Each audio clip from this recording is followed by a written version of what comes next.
Kabul, Afghanistan, a shootout between Afghan and American soldiers during joint operations in eastern Afghanistan on Saturday resulted in deaths on both sides, with 2 Americans killed, officials said.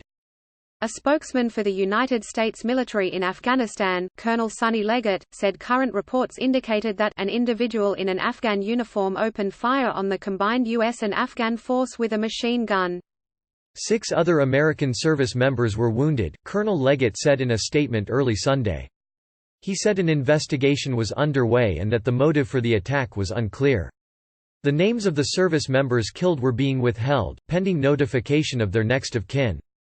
Other details of the incident in Nangarhar province, where American special forces were helping Afghan commandos and the Afghan army clear an area threatened by the Taliban, were scarce. It was not clear whether the firefight was the work of Taliban infiltrators, a major concern in the past. 2 Afghan officials said that 6 Afghan soldiers were killed.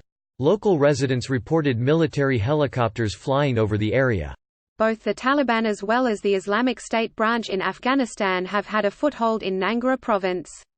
In Shirzad district, where the shootout took place, the joint operation had pushed the Taliban from around the main highway and was continuing to clear villages.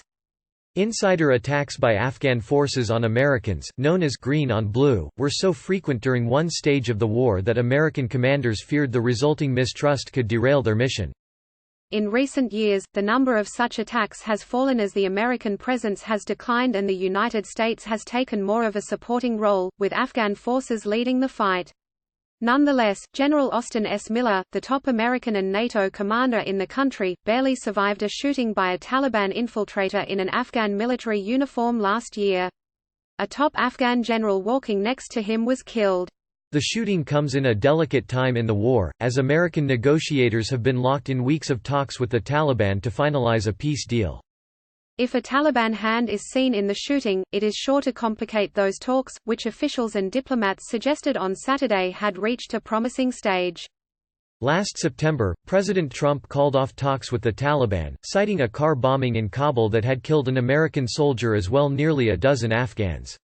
It took months of trust building, including a prisoner swap, to get the 2 sides to return to the negotiating table in the hopes of finalizing a deal that could end America's longest war. If an Afghan soldier led the attack on American forces, that could jeopardize the already strained diplomacy between Washington and Kabul.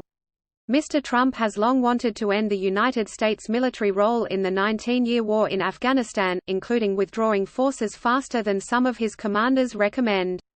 The attack on Saturday could provide a new reason for him to do so. Zabihullah Ghazi contributed reporting from Nangarhar province, and Thomas Gibbons Neff from Washington. Lara Jakes contributed reporting from Washington.